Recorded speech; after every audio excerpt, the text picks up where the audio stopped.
Narito na guys ang ating Chawanmushi.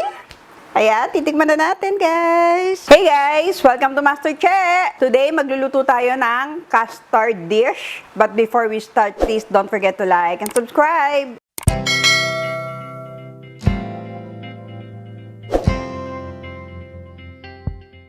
Magluluto tayo ngayon guys ng Chawanmushi. Ito ay custard dish na savory.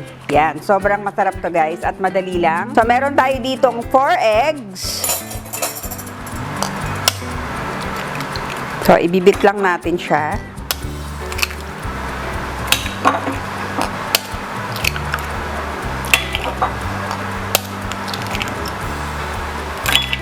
Yan, bit lang natin.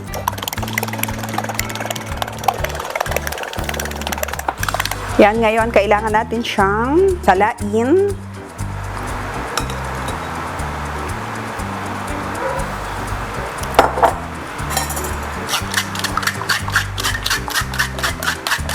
Para lang maging talagang creamy pag siya ay ating in-steam.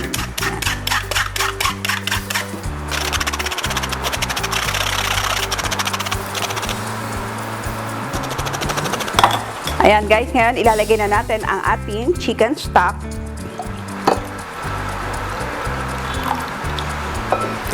Lalagay din tayo ng salt and mirin. Yan.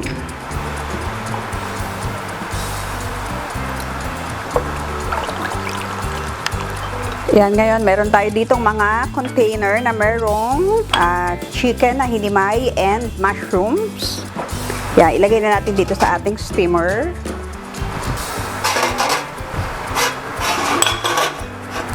Yan, ngayon ilalagay natin ang ating mixture.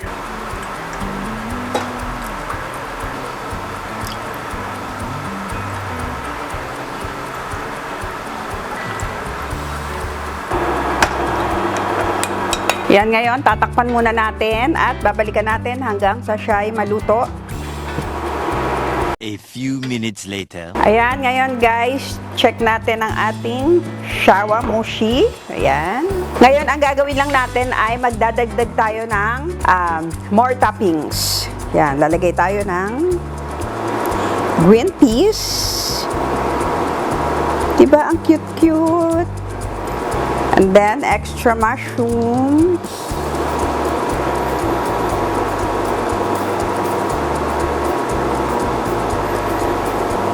And extra chicken.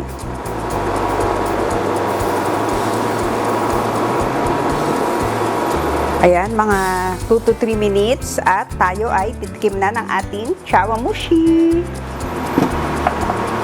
A few moments later. Yan, lagyan lang natin ng parsley sa ibabaw.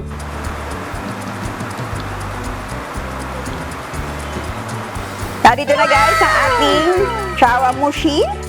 Ayan, titikman na natin guys. Tignan nyo naman. Itong malaki ay para sa akin. Yan, tikman na natin. Oh.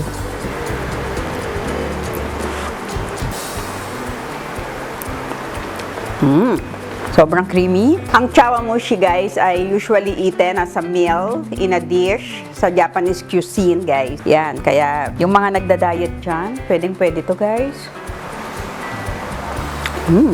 Ito ko rin siya nilalagyan ng light soy sauce.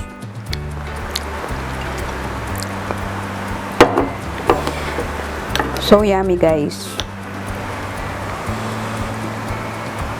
Pwede rin kayo maglagay ng shrimp na topping dito sa ating Chawanmushi. Para siyang taho.